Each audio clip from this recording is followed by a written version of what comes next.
Good evening. My name is Mariette DiCristina. I'm the Dean of Boston University's College of Communication.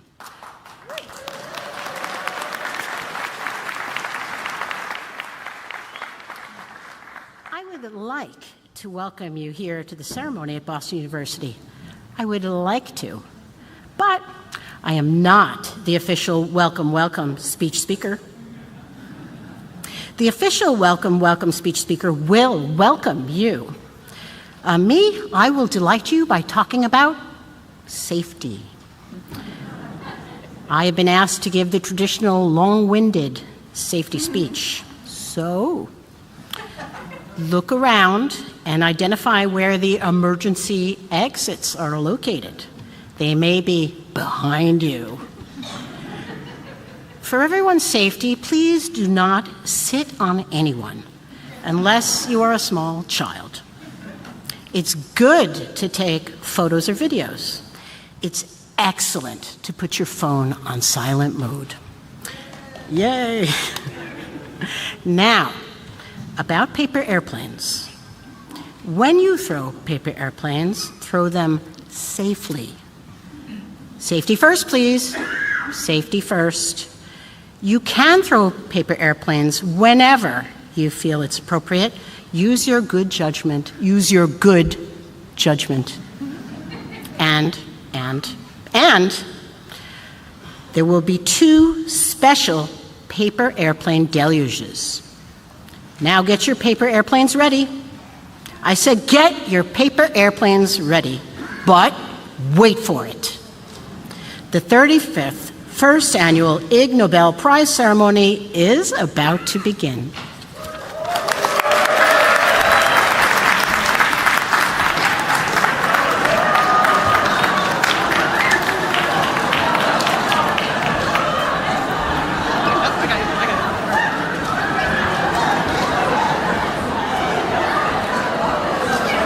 Good evening. I am your airplane deluge announcer, Nicole Sharp, creator of FYFD, the website where we celebrate the physics of all that flows. We are almost ready to begin. Are your paper airplanes ready? Do not throw them yet. Yes, there will be 2 paper airplane throws during tonight's ceremony. Remember, safety first. Throw your paper airplanes only at the designated target. Please prepare your airplanes for launch. Safety first. I will count down from 10 to 0, but first I say, welcome to the 35th First Annual Ig Nobel Prize ceremony.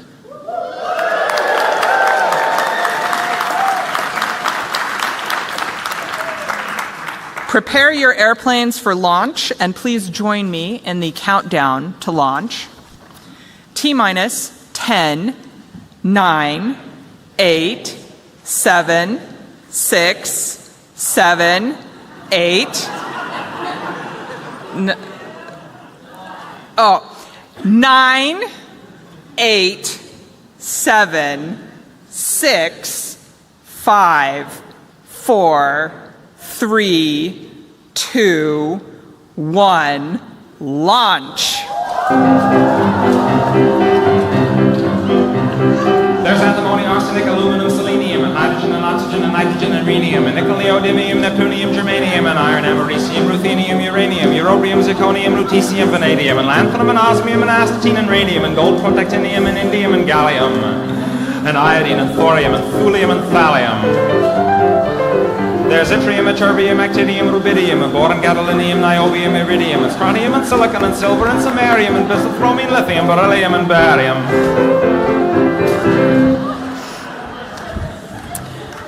That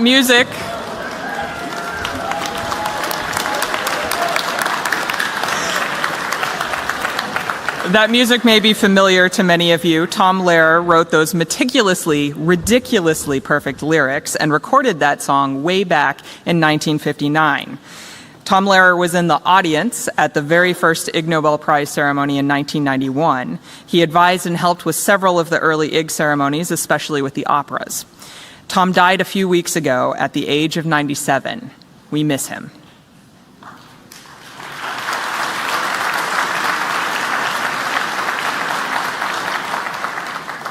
And now, Barry Duncan will give the traditional Ig Nobel welcome, welcome speech.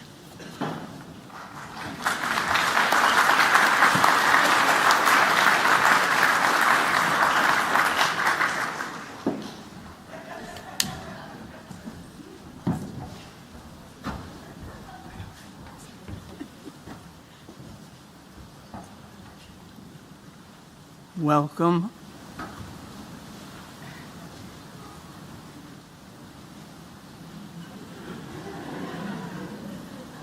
Welcome.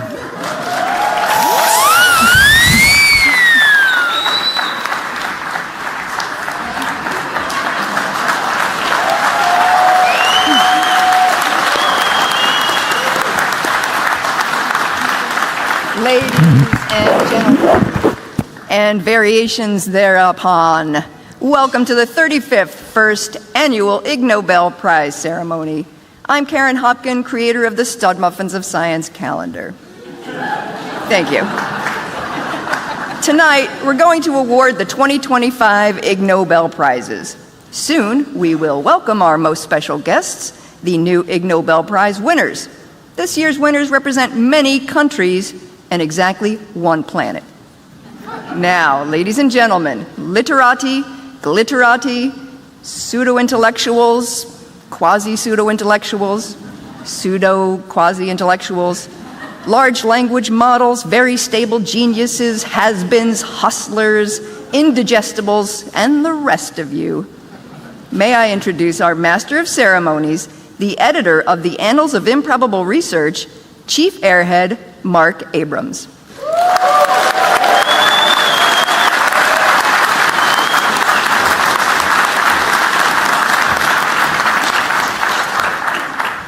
Before we begin, I may have to correct an error. Did our welcome speaker speak two welcomes or just one?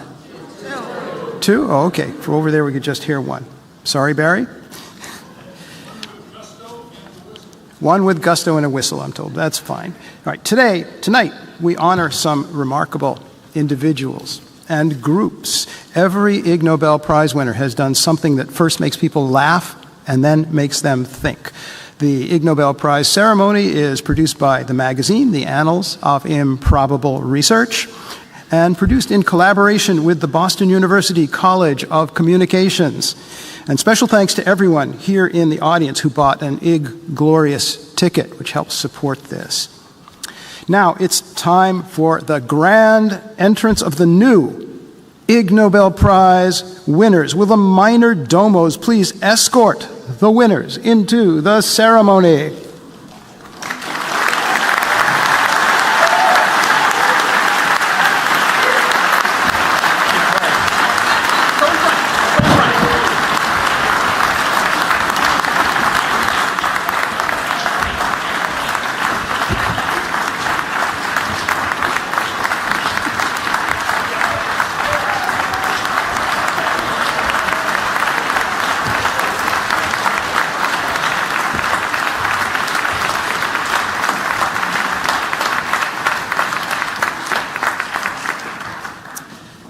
The editors of the Annals of Improbable Research have chosen a theme for this year's ceremony. That theme is digestion.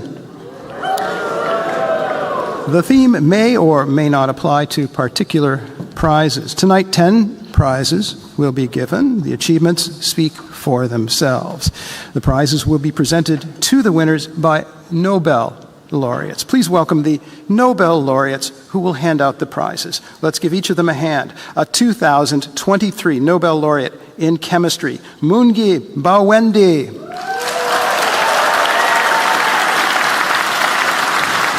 A 2007 Nobel laureate in economics, Eric Maskin. 2019 Nobel laureate in economics, Esther Duflo. 1997 Nobel laureate in economics, Robert Merton.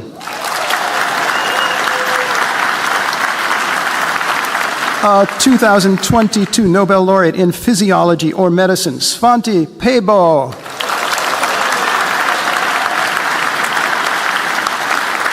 2019 Nobel laureate in physiology or medicine, William Kaelin.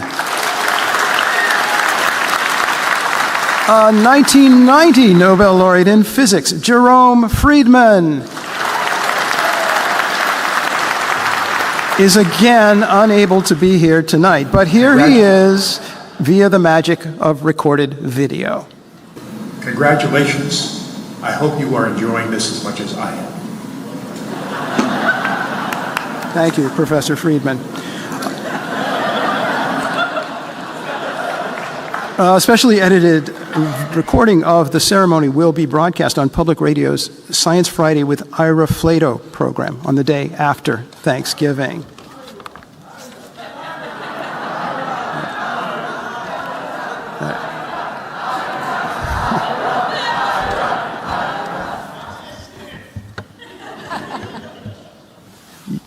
Is your name Ira?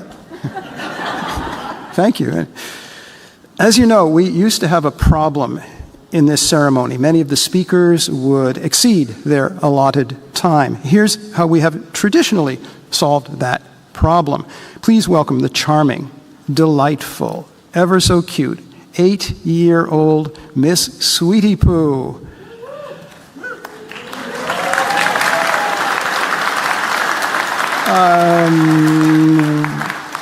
Sort of. Well, unfortunately, the real Miss Sweetie Poo was not able to be here tonight.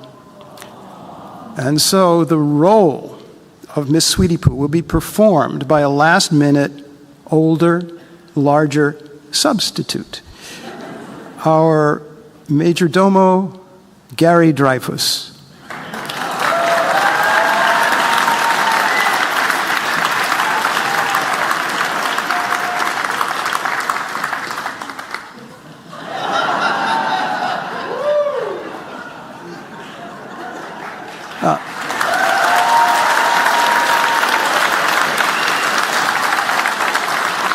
Miss Sweetie Poo, would you demonstrate what you'll do when somebody exceeds his or her allotted time?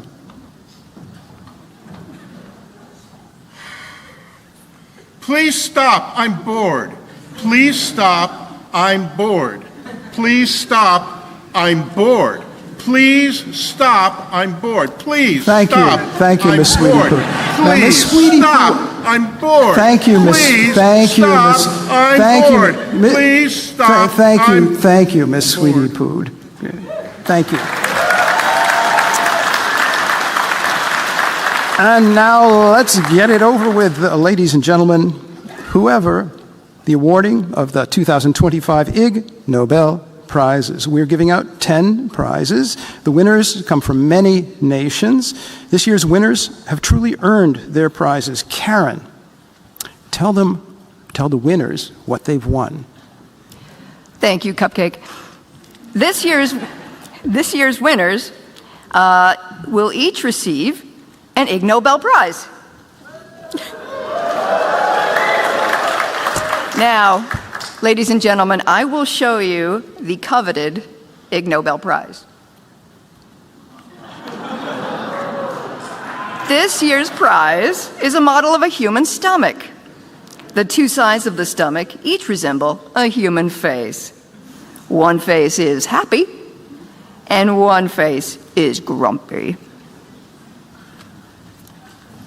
And there's also a piece of paper with that, correct? Oh, yeah, sorry. Yes, each winner also receives a piece of paper. A piece of paper saying they have won an Ig Nobel Prize. It's actually signed by several Nobel laureates. Oh. Now, a word about money. In previous years, each Ig Nobel Prize winning team was given some cash. $10 trillion. A $10 trillion bill from Zimbabwe. But not this year. Because of inflation, it is now too expensive for us to purchase $10 trillion bills. So this year, instead, each winner will receive a moist towelette.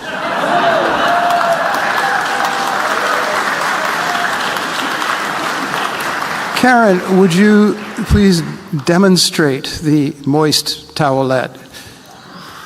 For you, Snickerdoodle, I will do it. If the Nobel laureates, of course, will join me.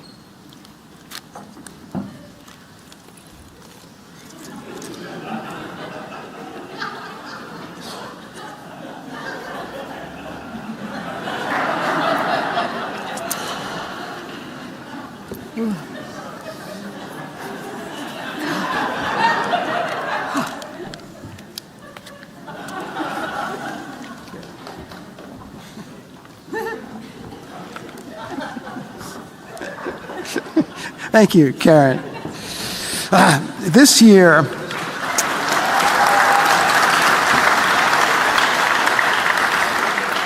This year, 2025, long-distance travel suddenly became more challenging.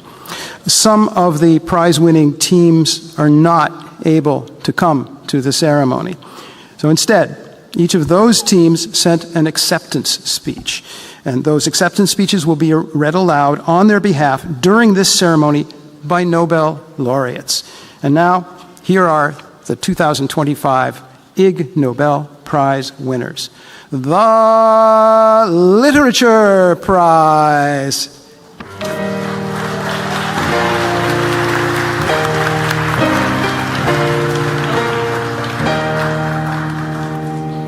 The winner is from the USA. The Ig Nobel Literature Prize is awarded to the late Dr. William B. Bean for persistently recording and analyzing the rate of growth of one of his fingernails over a period of 35 years.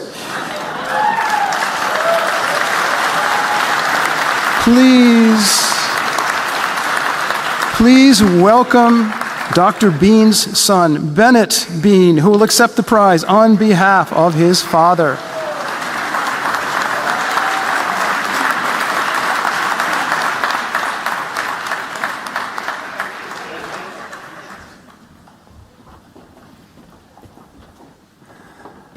Thank you all. As you can see, I have done nothing to receive this prize. My father, however, did a great deal to receive this prize. For years, he measured the length of his fingernails. He also would use the family to check. So we all had our fingernails done. And he would file a little mark and then watch carefully as they grew. I am one of two survivors of his patient pool, because one of the wonderful things about doing a long-term experiment on yourself is you never lose anybody to do it on. As long as you're alive, you have a subject, and there are no legal complications either. It's simple.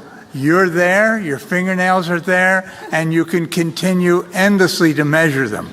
So I would like to thank you all very much for the honor. Now, in the case of the honor, it seems to me that the committee waited a little too long because my father died before he could receive it. But then you're never sure about what you're going to be remembered for after you're dead. Thank you all.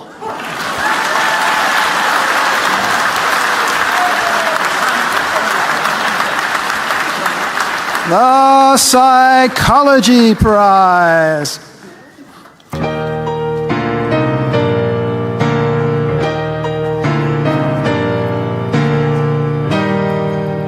The winners are from Poland, Australia, and Canada. The Ig Nobel Psychology Prize is awarded to Marcin Zajankowski and Gilles Gignac for investigating what happens when you tell narcissists or anyone else that they are intelligent.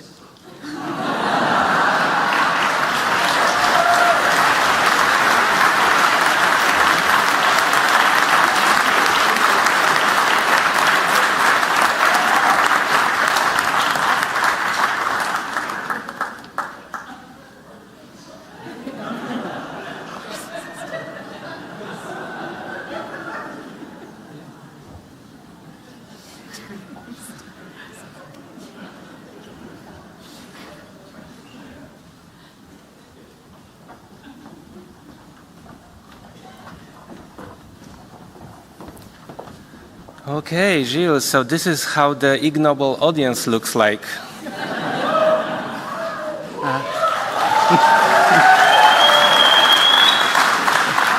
It does look like a random sample, but also a lot of randoms. Hold on. I think that this side is very intelligent. This side, Marcin, not so intelligent on this side. Okay, let's measure their narcissism. My smart side, on a scale from 1 to 5, how narcissistic do you feel right now? I get the mean of 3.98. Okay, now this not so smart side, what's the narcissism level, 1 to 5? Give me some numbers. We'll get some numbers. Okay, Marcin, it's coming out to 3.71. Okay, let's do some stats. It's P equals 0.04. And that is statistically significant. See, I told you that telling people they are smart increases their narcissism.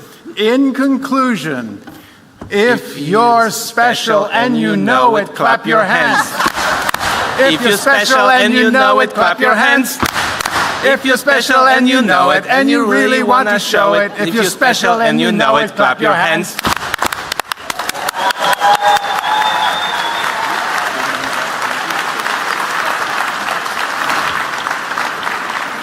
The Nutrition Prize.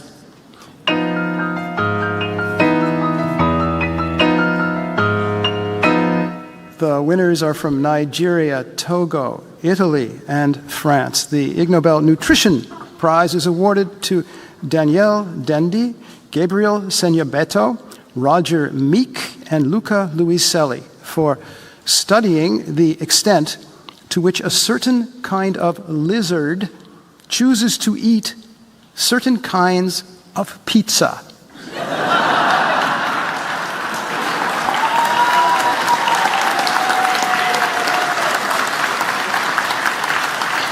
The winners could not travel to the USA. Their acceptance speech will be read on their behalf by Nobel laureate Esther Duflo.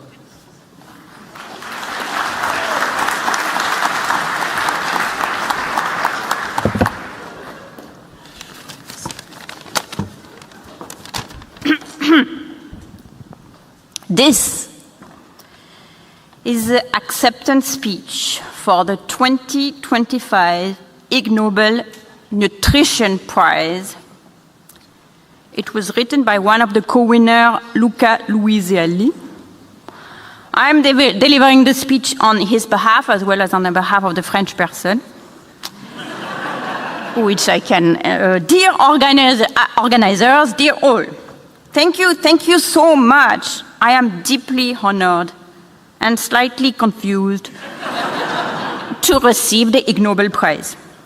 When we began studying urban agamas snacking on discarded pizza in seaside resorts in Togo, we never dreamed it would lead to international recognition.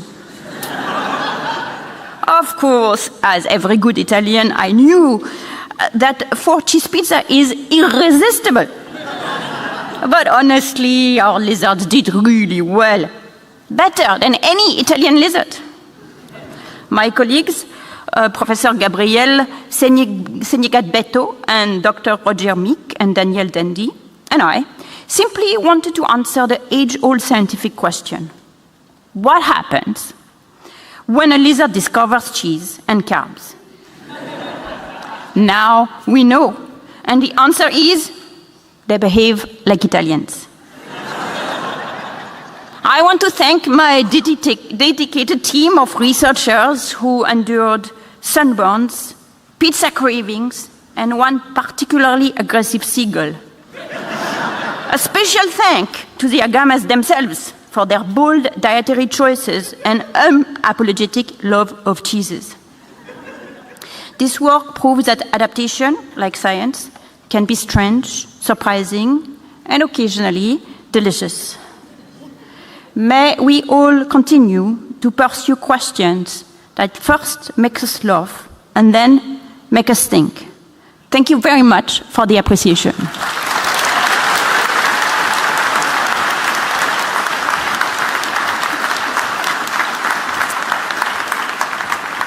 Now get set for the 24/7 lectures. We've invited several of the world's top thinkers to tell us very briefly what they're thinking about. Each 24/7 lecturer will explain their subject twice. First, a complete technical description in 24 seconds. And then, after a brief pause, a clear summary that anyone can understand in 7 words. The 24-second time limit will be enforced by the time enforcer. This first 24/7 lecture will be delivered by Ben Smith, director of the Monell Chemical Senses Center and co-winner of the 2005 Ig Nobel Biology Prize. He won that prize for painstakingly smelling and cataloging the peculiar odors produced by 131 different species of frogs when the frogs were feeling stressed. The topic? Taste, smell, and digestion.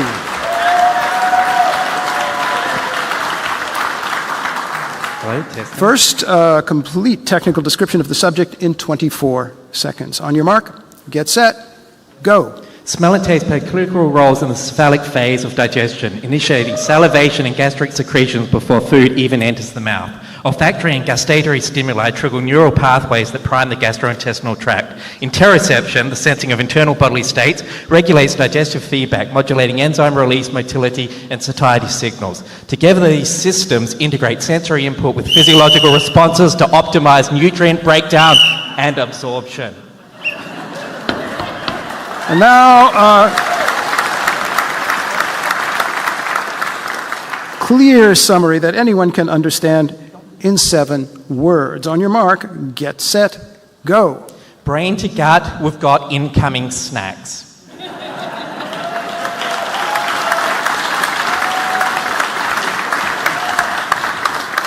To honor the next 24/7 lecturer, we ask you, everyone in the audience who has one, to reach into your pocket, take your smartphone, and hold it aloft.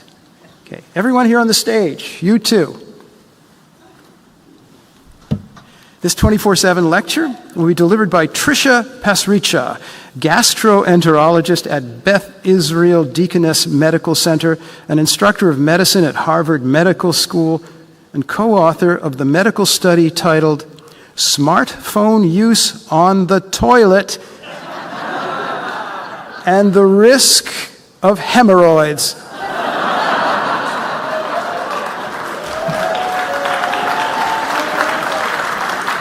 The topic of this lecture, smartphones and the risk of hemorrhoids. First, a complete technical description of the subject in 24 seconds. On your mark, get set, go.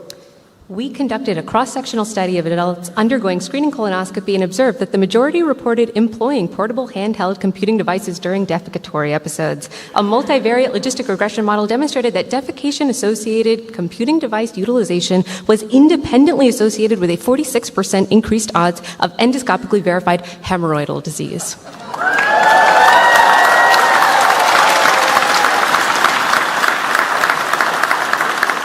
And now a clear summary that anyone can understand in 7 words. On your mark, get set, go. Smartphones are a pain in the butt.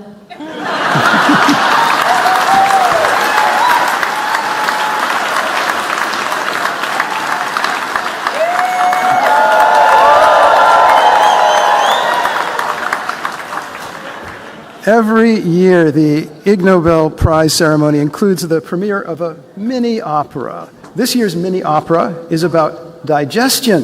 The new opera is called The Plight of the Gastroenterologist. It has 4.5 acts, one now, the others later, and the half after that. Here is our narrator, Karen Hopkin. Thank you, Sugar Plum. Gastroenterology.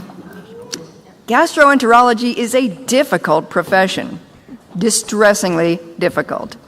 Every gastroenterologist has to deal with unpleasant facts. For some of the most serious gastroenterological ailments, doctors can work wonders. But for many of the distressing sensations that patients feel in their throats, bellies, and beyond, there's just not much a gastroenterologist can do to make the symptoms stay away. And you know, maybe some of those symptoms are the price we pay for loving our favorite foods, like, say, pepperoni pizza, chili dogs, haggis pies, and garlic balls. Yum. We'll now hear some real gastroenterologists, as played here today by real opera singers, tell us all about the plight of the gastroenterologist.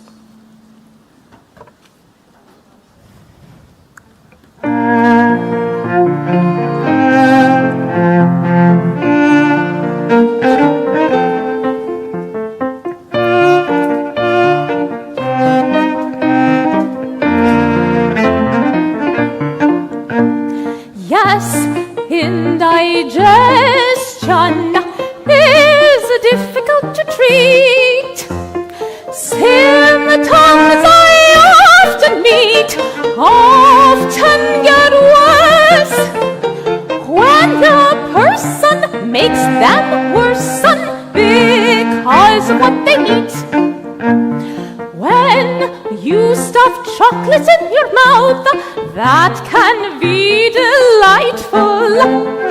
After it leaves your mouth, that's when things go south.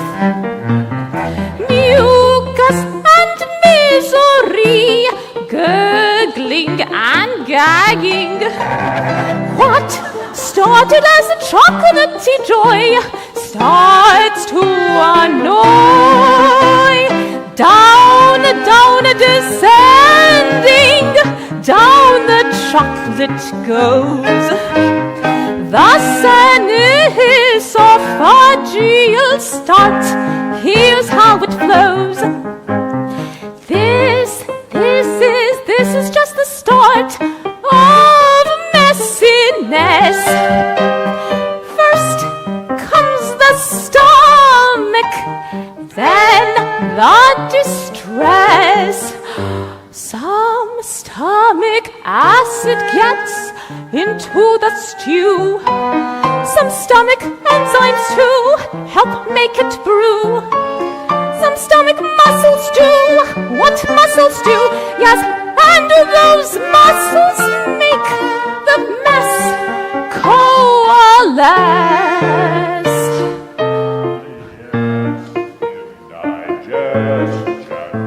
Is difficult to treat. Symptoms I often meet often get worse when a person makes them worsen because of what they eat.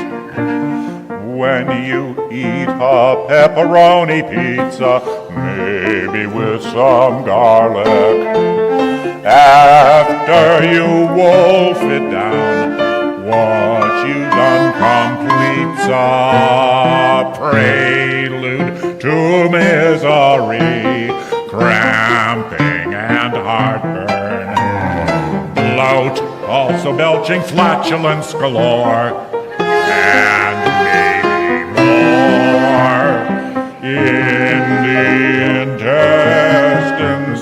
Hey, it's party guts get filled up, and there's lots of slime. Bore, bring me noise, you lose your stools. You lose your stools, and you lose your poise. Yeah, when the party starts, it's party time. The pressure inside of you is quite a load. And then at last, you find relief. I could say more, but I will keep it brief. Most indigestion, there's no good way to treat.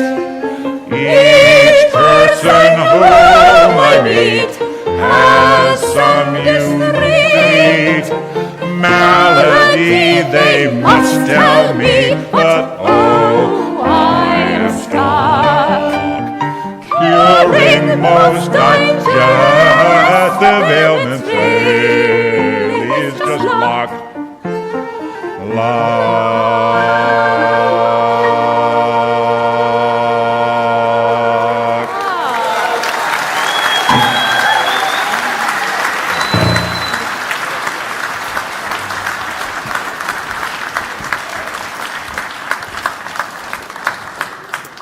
The Pediatrics Prize.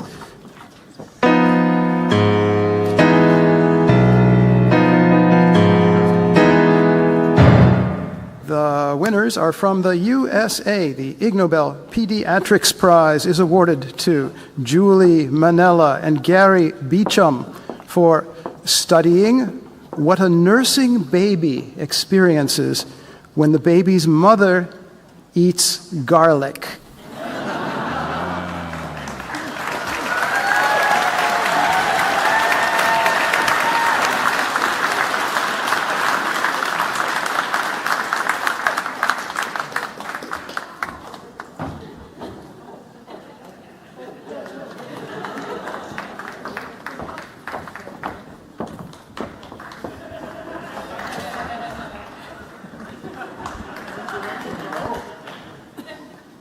Thank you for celebrating our work that when mothers eat flavors of milk, and we later went on to show also amniotic fluid.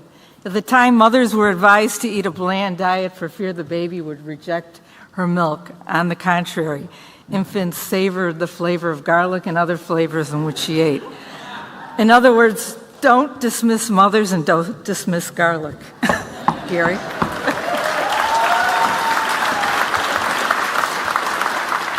So when I started my research career, I got a call from NSF where I had a grant and told me he had some bad news for me. I had just been a finalist in something called the Golden Fleece Awards. Some of you may know what those are. They're nothing you want to be because they're for the stupidest, dumbest, biggest waste of money for the government for science. And I said, well, why did I get it?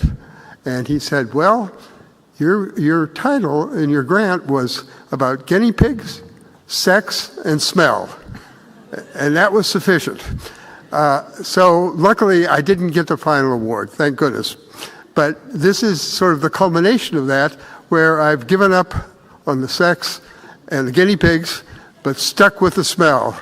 And it is really smelly. Please stop, I'm bored. Please stop, I'm bored. Please stop, I'm bored. Thank you. Please stop.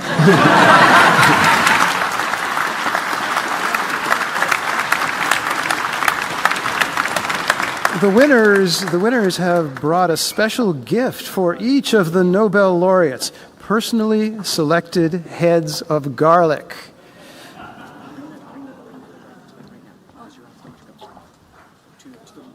To the Nobel laureates, please. Well, we expected small heads of garlic. It's a good year for that kind of thing, apparently.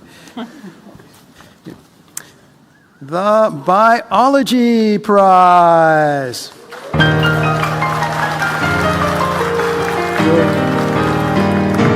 The winners are from Japan. The Ig Nobel Biology Prize is awarded to Tomoki Kojima, Kazuto Oishi, Yasushi Matsubara, Yuki Uchiyama, Yoshihiko Fukushima, Naoto Aoki, Sei Sato, Tatsuaki Masuda, Junichi Ueda, Hiroyuki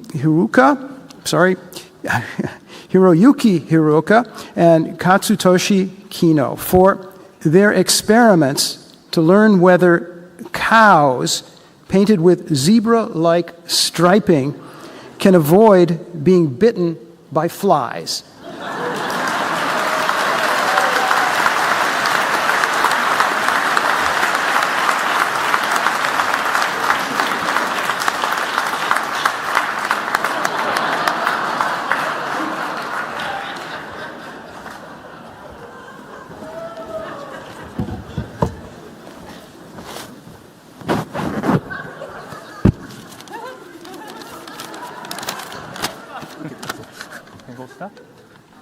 Ladies and gentlemen, we are deeply honored to receive this award, and we are grateful to our colleagues, friends, and families. And we would like to extend our heartfelt gratitude to the organizers and the esteemed panel of judges. These awards serves as a motivation for us to continue striving for excellence and contribute positively to our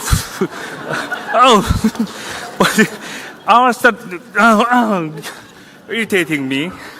Excuse me.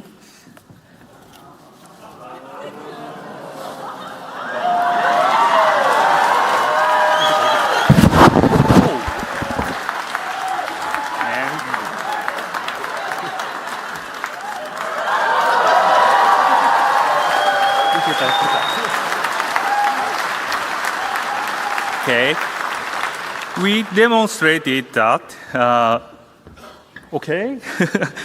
stripes discourage biting flies from landing using cow painted zebra-like stripes like this.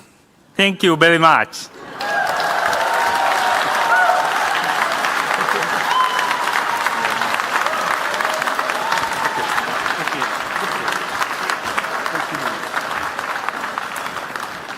The Chemistry Prize.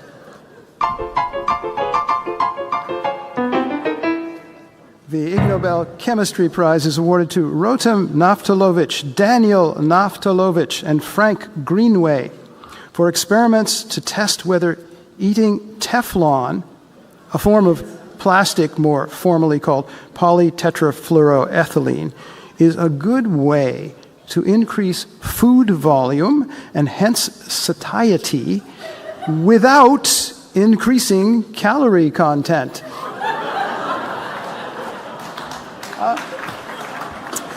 The winners could not travel to the ceremony. Their acceptance speech will be read on their behalf by Nobel laureate Mungi Bawendi.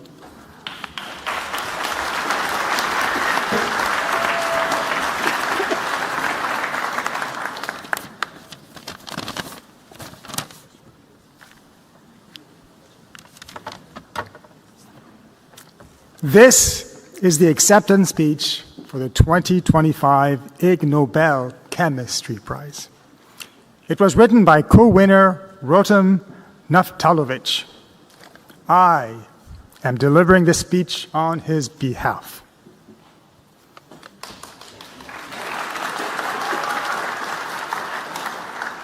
Esteemed colleagues, confused relatives, and curious bystanders, thank you.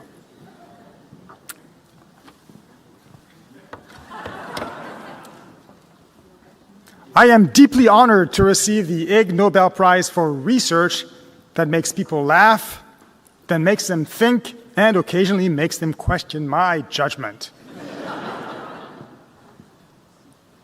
Science is a journey paved with strange questions and sometimes stranger answers. May we never run out of either. Thank you.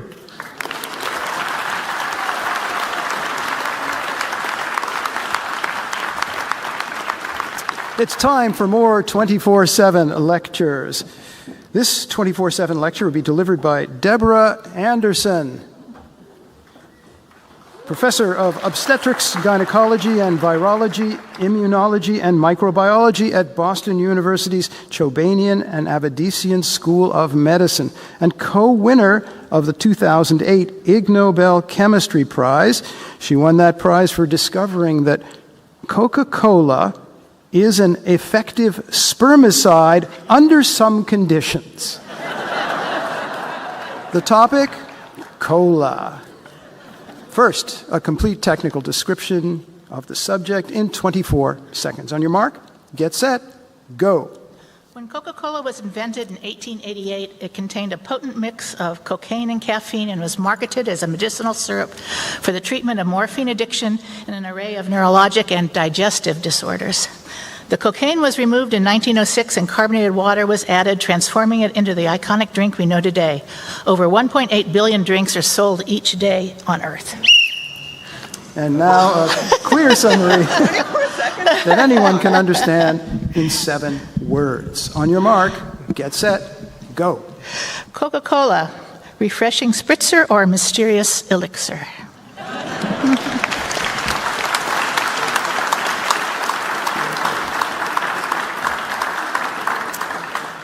This next 24/7 lecture will be delivered by Gus Rankatori, proprietor of Toscanini's Ice Cream Shop.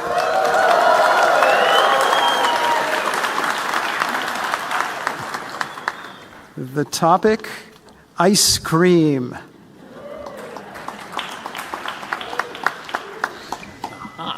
First, a complete technical description of the subject in 24 seconds. On your mark, get set, go. Yum. Yum, yum, yum, yum. Yummy, yummy, yum. Yum. Yum. Yum, yum, yum.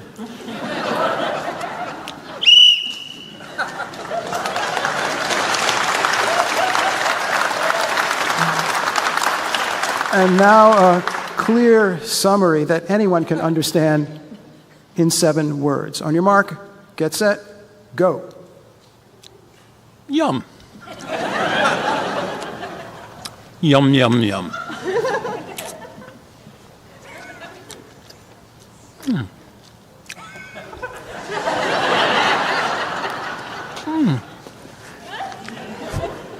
Yum.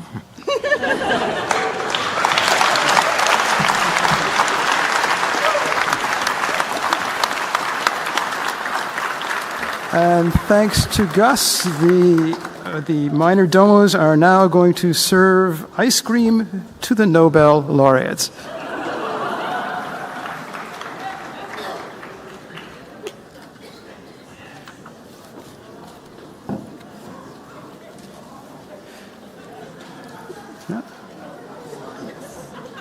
It's time for Act 2 of our mini-opera, The Plight of the Gastroenterologist. Here's our narrator, Karen Hopkin. Thank you, Sweet Cheeks. Inevitably, gastroenterology involves philosophy. One of the gastroenterologists is troubled by the question of whether people should or should not eat meat. Let's watch the good doctor try to reason this out. Oh, I got to mention something about words. There are special words, technical words, that identify a person or other kind of animal according to what kind of foods they do eat or do not eat. A carnivore eats meat. Meat. An herbivore eats vegetables. Vegetables. But does not eat meat. An omnivore eats, well, anything except itself. And so on. This song you're going to hear is about a different kind of vore.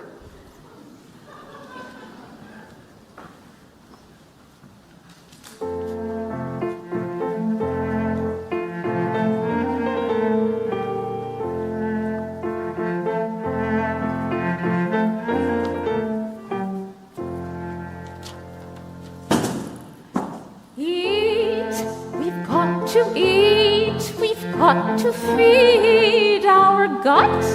But what to eat, oh, what to eat, that should be very simple, but now I've thought a lot. My thought is now filled with dread, and now my mood about my food leads me to say what's seldom said. My food is dead, it's always dead, and so therefore, oh yes, therefore, I am a necrovore.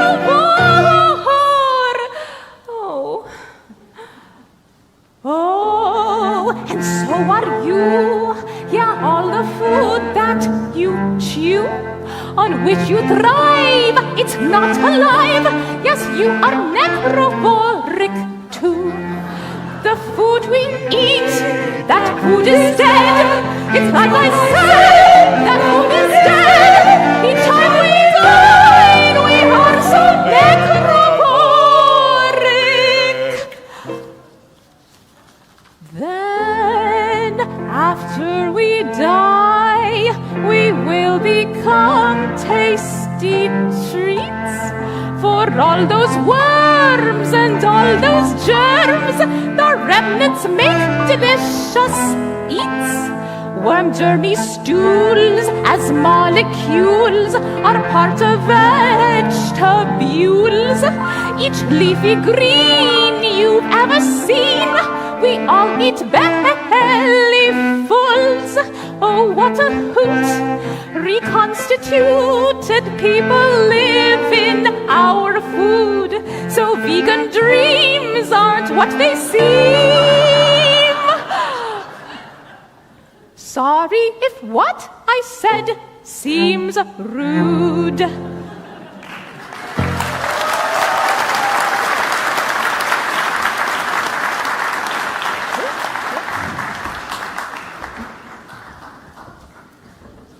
The Peace Prize. The winners are from the Netherlands, the UK, and Germany.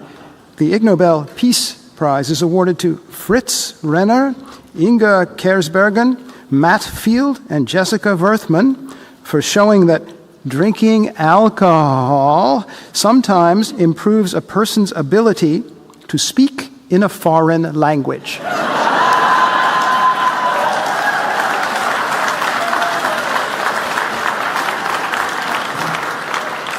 The winners could not travel to the USA. Their acceptance speech will be read on their behalf by Nobel laureates Svante Pääbo and Robert Merton.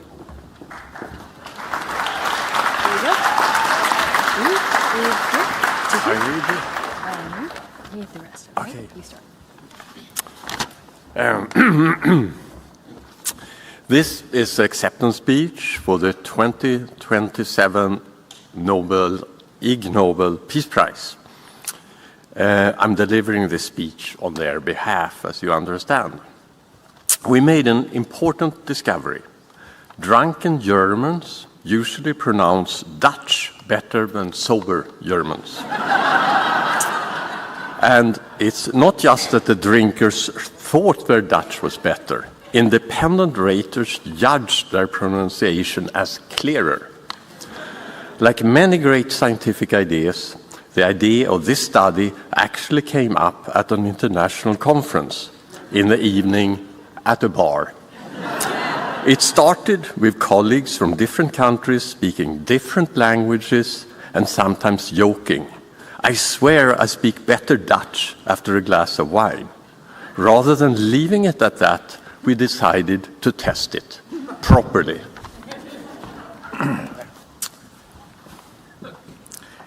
What we found was fascinating.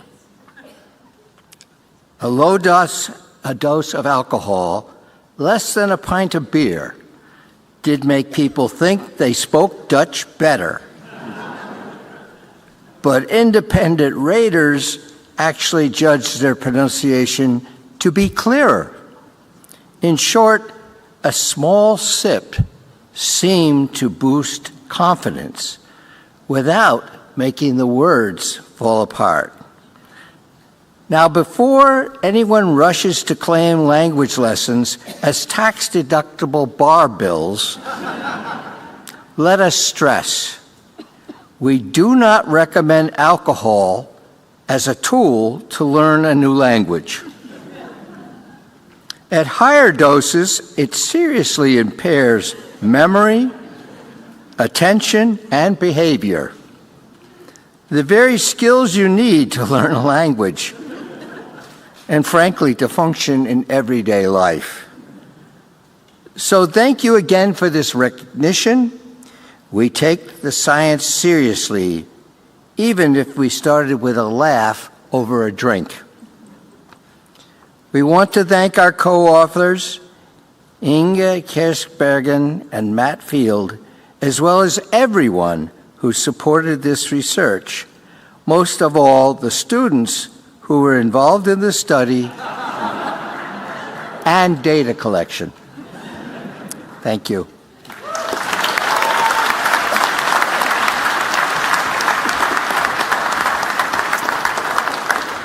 It's time for Act 3 of our mini-opera, The Plight of the Gastroenterologist. This next song is a tribute of sorts to a research study that in the year 2013 earned an Ig Nobel Prize for two scientists, Peter Stahl and Brian Crandall. That research study has the title Human Digestive Effects on a Micromammalian Skeleton. It's about a small animal called a shrew, and what happens to the bones of that shrew when those bones take a journey through the human digestive system. Here is our opera narrator, Karen Hopkin. Thank you, Bonbon. One of our gastroenterologists is determined to learn what happens to some of the things you swallow.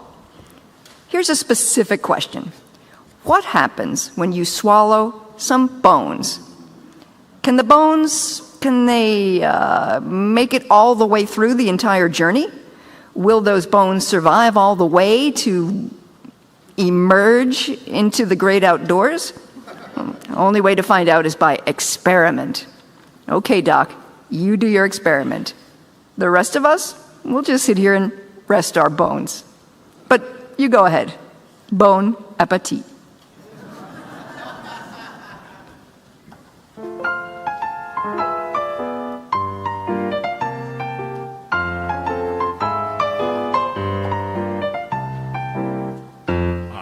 How many bones survive when they get swallowed? My best guess is 25, but it's a mystery. Maybe just the big bones do.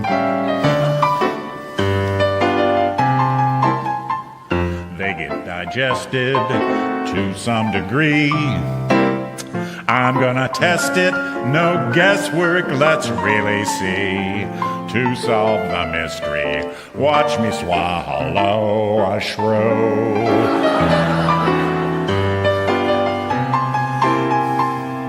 Could eat a dormouse, could snarf a bat, could gulp a gopher, could swallow a juicy rat. To solve the mystery, watch me swallow a shrew. I plan to cook it, I plan to cook it. Of a gentle parboil so I can tease it apart. To solve the mystery, watch me swallow a shrew.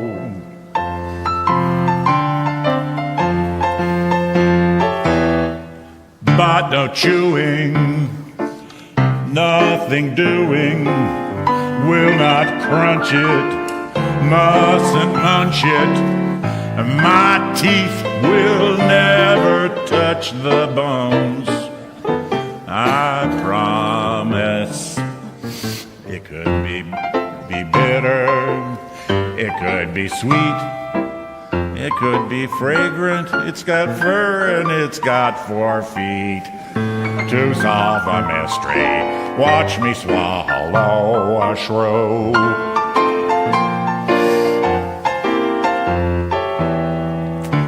Indigestion is a question. What will I do if that whole shrew gets stuck in my digestive tract? Who knows? How much dissolving will these bones show? I'll be resolving that mystery I want to know. To solve the mystery, watch me shit out a shrew. You know, everything I am today, the inspiration for my bold scientific experimentation, it really all comes down to one person. It's my mother. Yeah, she's here tonight. I'd love for you to have the opportunity to meet her. Mom, come out here and take a bow. Oh, Mom. It's great to have you here. Okay. There was an old lady swallowed a shrew, and after that, well, she knew just what to do. It was her history, saw my mother shit out a shrew.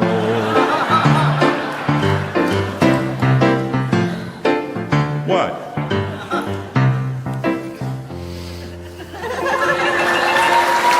Thanks, Mom.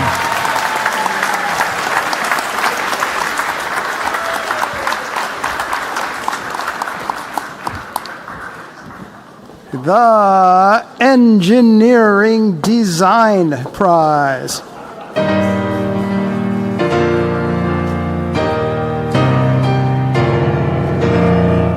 The winners are from India. The Ig Nobel Engineering Design Prize is awarded to Vikash Kumar and Sarthak Mittal for analyzing from an engineering design perspective how foul-smelling shoes affect the good experience of using a shoe rack. The winners could not travel to the United States, and so we've arranged that their acceptance speech will be read on their behalf by Nobel laureates Eric Maskin and William Kalin.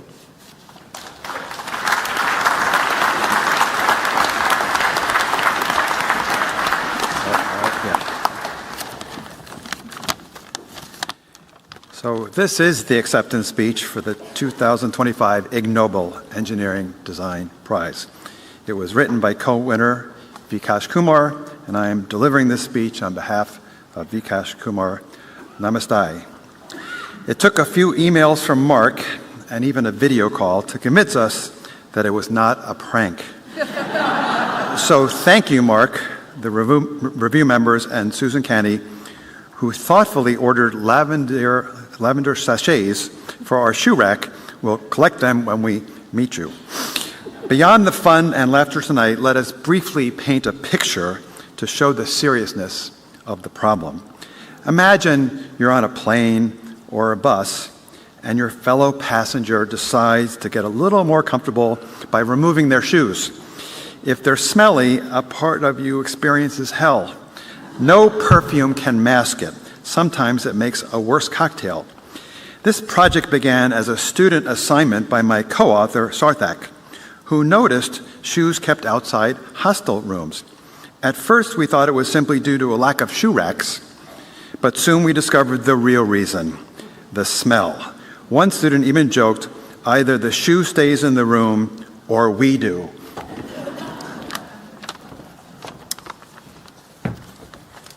The funniest part? Testing the smell levels. Sensors failed us, so we recruited brave human noses. Special thanks to Karanveer and Sanjoy for lending them to science. By now, I suspect that the bananas are growing restless, so let us conclude. This journey taught us two things. Design doesn't always start glamorous, It often begins with noticing the ordinary and refusing to ignore it. And solving real problems takes more than disciplinary knowledge, from engineering to design to life sciences. Thank you for celebrating our work. We hope it made you laugh first and then think. Have a wonderful evening. Namaste.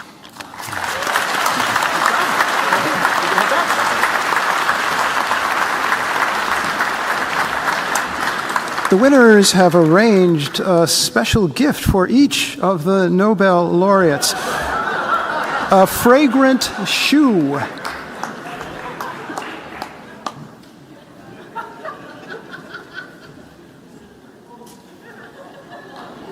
And our opera cast has prepared a special brief song tribute to the winners.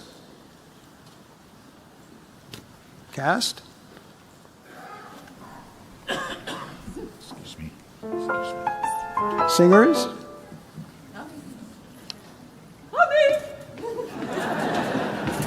Get your shoes on.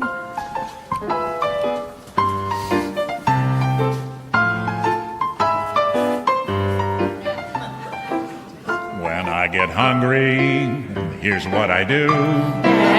I take my shoes off, and after I think it through, I've got a craving for something new.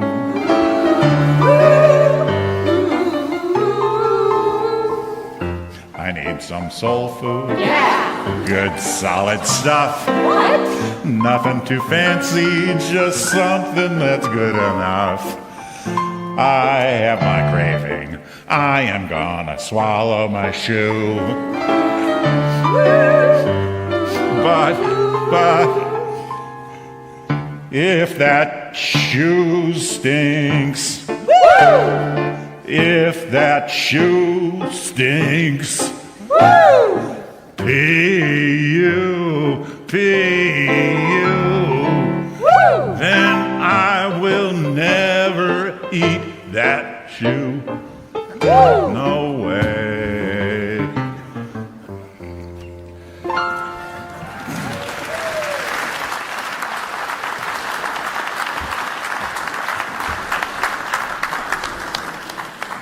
Hello again. I am still your air paper deluge announcer. The second paper airplane toss is about to commence. Please prepare your paper airplanes, but remember, safety first. Throw your paper airplanes at the designated target only. Prepare your planes for launch, and please join me in the countdown. T-minus 5, 4, 3, 2, 1. Launch paper airplanes.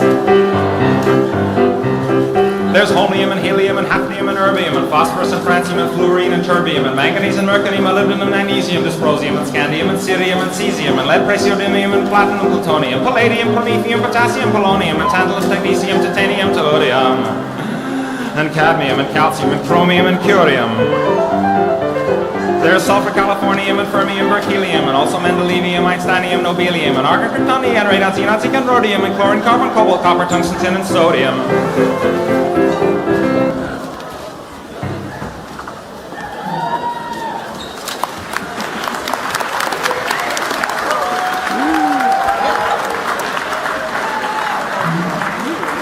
The Aviation Prize.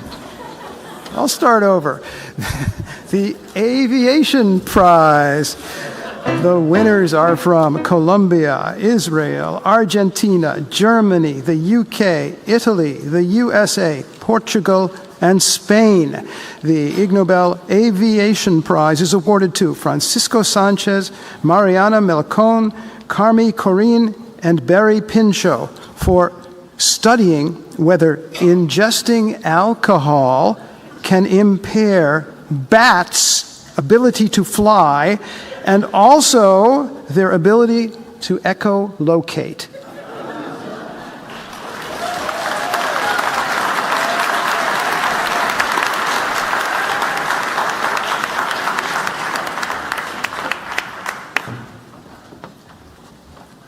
Okay, this is a big honor. Thank you very much. Research was about making some parties for bats, and we had to provide them some ethanol. The problem is that the bats didn't like it.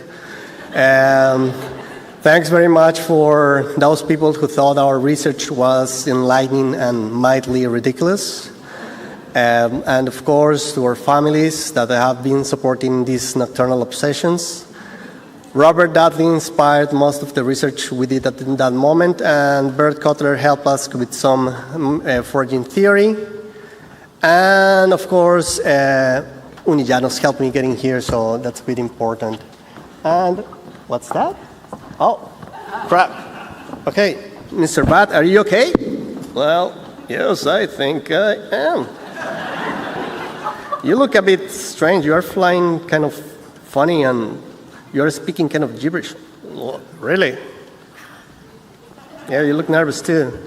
But what happened to you? What were you doing? Well, I was eating just some interesting figs, so... Well, Mr. Bat, it's good I found you, because if we were found by some of those owls that are over there, you would be part of the predatory channel. Oh. Please stop! I'm bored! That man is Please scary. Stop! Thank you. Bye-bye.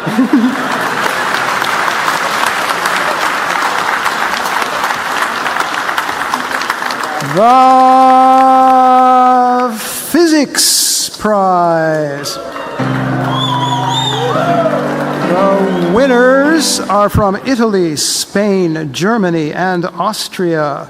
The Ig Nobel Physics Prize is awarded to Giacomo Bartolucci, Daniel Maria Busiello, Matteo Ciarci, Alberto Cotticelli, Ivan de Terlizzi, Fabrizio Almeida, David Ravignas, and Vincenzo Maria Cimenti for discoveries about the physics of pasta sauce, especially the phase transition that can lead to clumping, which can be a cause of unpleasantness.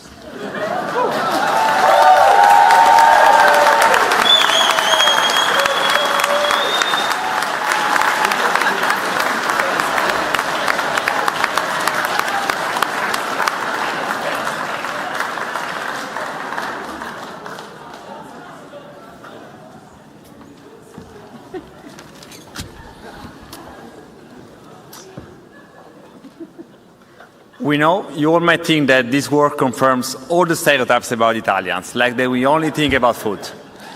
But this is not true. In this work, we studied the phase behavior of protein mixtures. But first, let me say a few words. Ciao mamma! Ciao Anna! Ciao pa!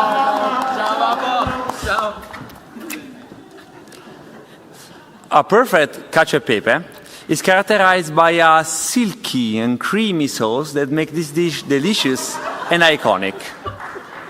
However, achieving that perfect sauce is challenging. At high temperatures, cheese proteins aggregate, form clumps, and end up in a big, giant, unpleasant clump, the mozzarella phase. I think we discovered the only case in which Italian mozzarella is a bad thing. However, there's a way to avoid it, adding starch to the sauce. Studying protein aggregates is believed to be very important in several fields. Origin of life, the formation of amyloid fibers in Alzheimer. Today, it's also very important to create a perfect cacio e pepe. Sta in fronte a te, sta in fronte a te. Quanta roba lì!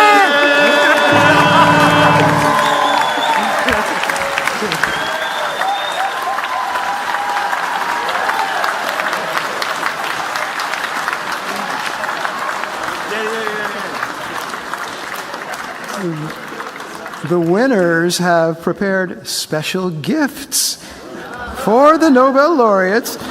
These gifts are lovingly cooked bowls of pasta and sauce prepared by Boston University professor Corky White.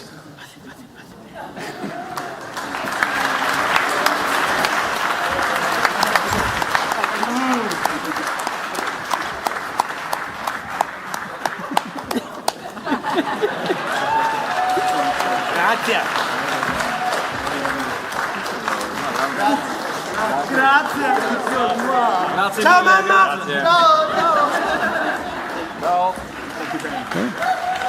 All right. This year, the Ig Nobel Prize ceremony has a companion event that will happen in the MIT Museum on Saturday. Most of the new winners who are here will be there. They will ask each other questions about their work. We call this companion event Ig Nobel Face to Face. It'll happen on Saturday afternoon, September 20th, 2025, at the MIT Museum. Please join us there. And later in the year, on Halloween night in London, England, at the Royal Institution, there will be another Ig Nobel face-to-face event. And in November, there'll be a face-to-face event in Berlin, Germany.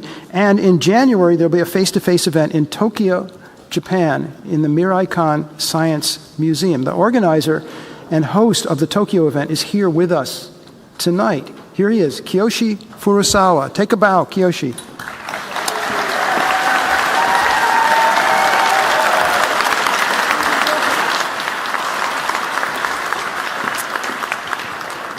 Now it's time for the thrilling conclusion of our mini-opera, The Plight of the Gastroenterologist. Here is our narrator, Karen Hopkin. Whoopsies. Thank you, you dirty little chai muffin. Prepare yourself for the, well, not too thrilling conclusion of the mini-opera. Our gut-weary gastroenterologists have all decided to retire. Let's join them now at their retirement party. A parade of grateful patients is coming to celebrate the doctor's retirement. Each patient is bringing a gift for the doctors, a gift of heart-burningly yummy food. Chow down, everybody, and let's see how much you can bear to swallow.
Well, my first grateful patient has brought a gift to me, a pizza with pepperoni. Well, my second grateful patient has brought a gift to me, 2 chili dogs and a pizza with pepperoni. Well, my third grateful patient has brought a gift to me, 3 haggis pies, 2 chili dogs, and a pizza with pepperoni. Well, my fourth grateful patient has brought a gift to me, 4 garlic balls, 3 haggis pies, 2 chili dogs, and a pizza with pepperoni.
opera performers, pianist Ivan Gusev,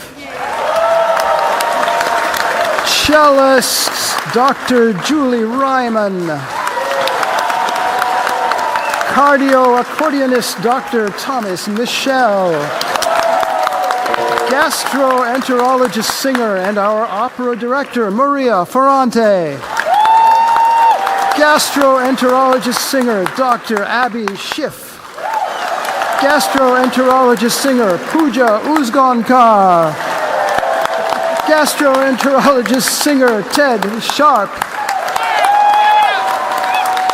and everyone's favorite mother, Louise Sacco Riley.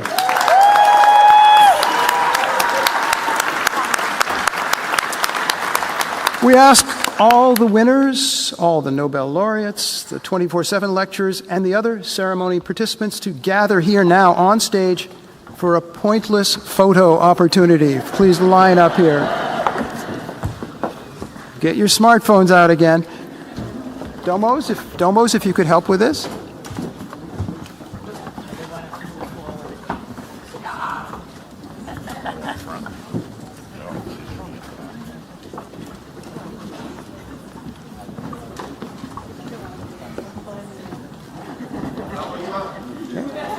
Okay. Feel free to applaud if you so choose.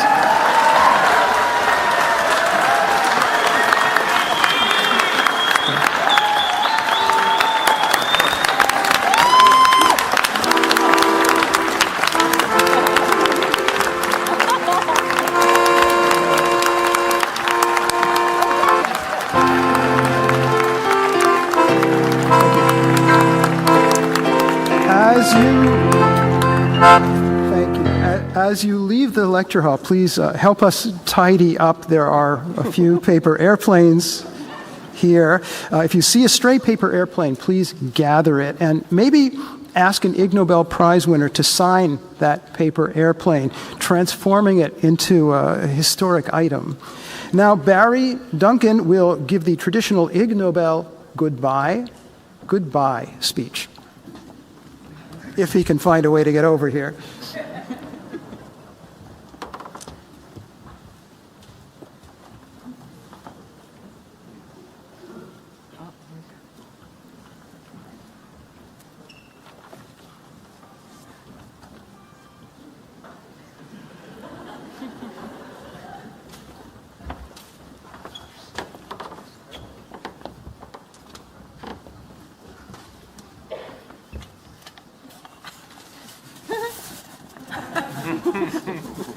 Good.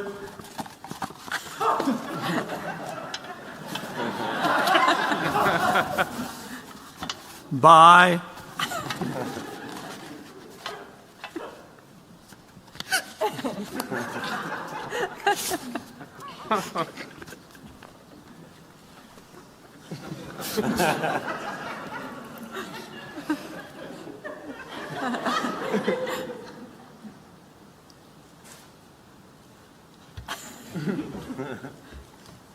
Goodbye.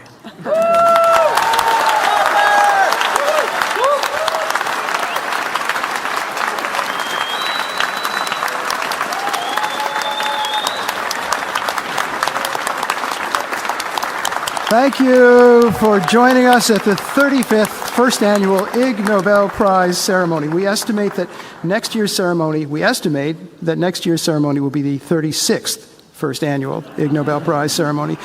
In the coming days and weeks, join us, if you can, at the Ig Nobel face-to-face events in Cambridge, Massachusetts, London, Berlin, and Tokyo. And there may also be one in Paris. Now, on behalf of Improbable Research, and on behalf of the Boston University College of Communication, please remember this final thought.